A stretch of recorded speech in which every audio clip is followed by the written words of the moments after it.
munaasabad ballaaran oo xilka loogu kala wareejinayo gudoomiyihii hore gobolka Togdheer Maxamed Muuse Diiriye iyo gudoomiyaha cusub ee haatan loo soo magacaabay Maxamed Ibraahin Aadan Qabo isla markaasina ay ka soo qayb galeen mas'uuliyiinta gobolka Togdheer kuwa degmada Burco isuduwayaasha lamaha wasaaradaha gobolka mas'uuliyiin ka socotay wasaaradda arrimaha gudaha Somaliland xildhibaanada golaha deegaanka degmada Burco Salaadiin Cuqaal haween dhalinyaro iyo marti sharaf kale ayaa ka qabsantay xarunta gobolka Togdheer waxaana munaasabadan intii ay socotay hadalka iska daba maray isla markaasina halkaasi ka soo jeediyay hadallo ku tacalluqa soo dhaweyn sagootin dhiirigelin bogaadin duco iyo dardaaran gudoomiyaha golaha deegaanka degmada Burco gudoomiye ku-xigeenka gobolka Togdheer taliyaha qaybta booliiska gobolka Togdheer abaanduulaha aaga bariya ciidamada qaranka Somaliland Salaadiin haween iyo marti sharaf kale Maxamed Muuse Diiriye waxaan leenahay gobolka taariikh waan ku soo martay madaxnimada iyo maartay dulshaada lagu wada socday maantana ilaahay waxaan ku rajaynayaa Maxamed Ibraahin barti nooga gobolka Togdheer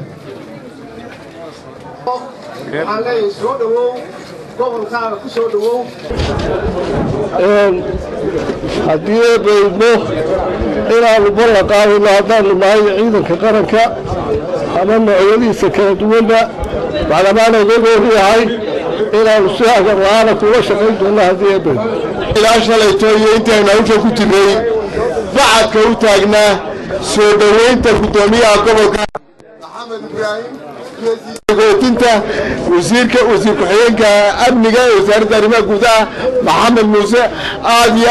aad baan dhammaan dadweynaha hawshaa ballaaran ee ay galeen ee ay nala qabteen ee la'aantood aanay noo suurtagelin ayagii bahda saxaafaduba aad iyo aad baan ugu mahadnaqaynaa waxaanu qiraynaa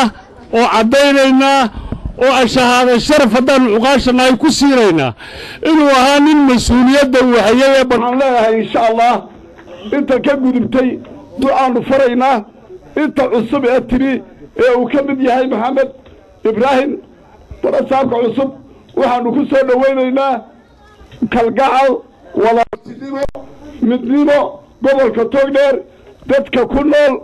sidii ilaa shalayta u taagnaayeen iyo ugu taagan yihiin waxaanu leenahay xilka aad halkan ka qabatay iyo kaad u gudubtayba sharaf iyo gobonnimo aad iyo aad baanu barasaab ku soo dhaweynaynaa waxaanu kugu ducaynaynaa xilkan xil sahlan ma aha in ilaahay subxaanahu wa tacaala xilkaa kuu fududeeyo oo uu ku garansiiyo oo kugu ilhaamiyo wixii khayr ah sidii aad maaragtay u soo ilaahay baa khayrka bixiya sidii aad ugu dadaali lahayd annana waanu kula shaqaynaynaa garbahaagii baanu nahay waxa weeyaan hiliyahooda gobolku cuqaal salaadiin culimo haween waxgarad qurbajoog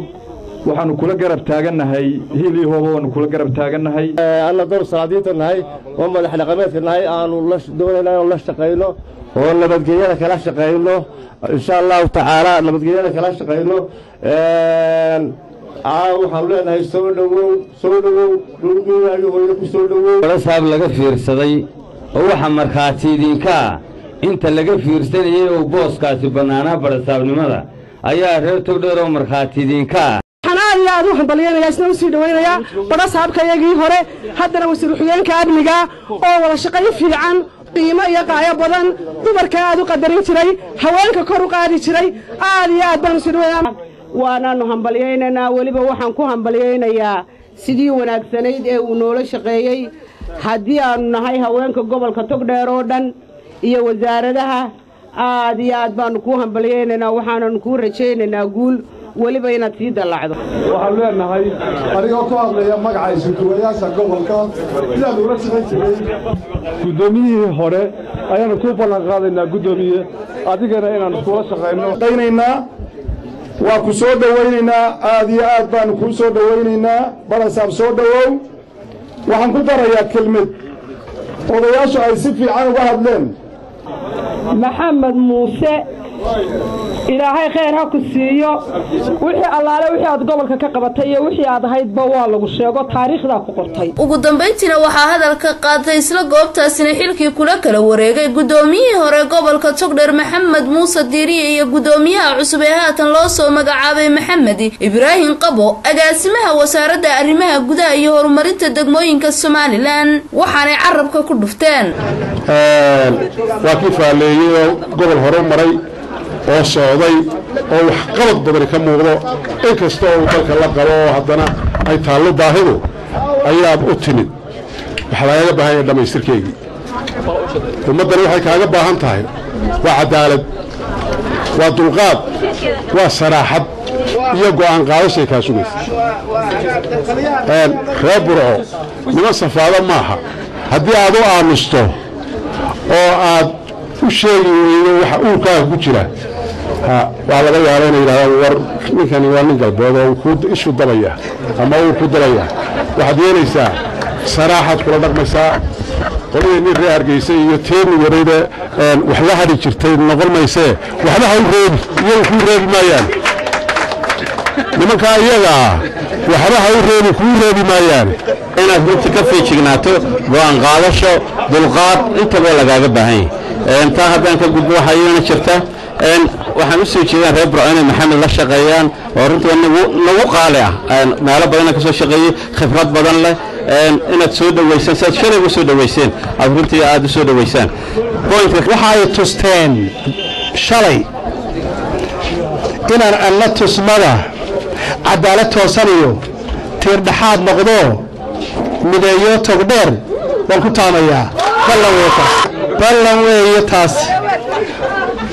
waxaan ballan qaadayaa gobolka Burco gobolka Togdheer insha Allah haddii ilaahay ila qabto idinkuna iska garab taagtaan muran muu galeen oo ahaan la caasimadda qarankan buu ahaan la waanu ahaan jiray magaalo madaxdana way ahaan jirtay caasimadii ugu horeysay Somaliland Protectorate markii Ingiriiskii caasimadii ugu horeysay ahay muran dib u dhac fara badan baa ka muuqda farasaabadii ugu horeeyay maayaradii wax badan bay ka soo qabteen laakiin waxaan rajaynayaa inaynu xagga horumarka inaynu u jeedsan doono barnaamijyada wada barnaamijyada waxa kamid ah inaynu dib u noolayno xagga waxqabadka iska wax u qabsadii maskaxdeena iyo muruqeena inaynu midayno wax badan oo aynu xukuumadda uga baahnayn baa jira oo nagu qabsan karno ninkii afin kabtanay lahaa iglan وبرواقادن محمد شبكة عالمية أدوين النيوز مقالة برعو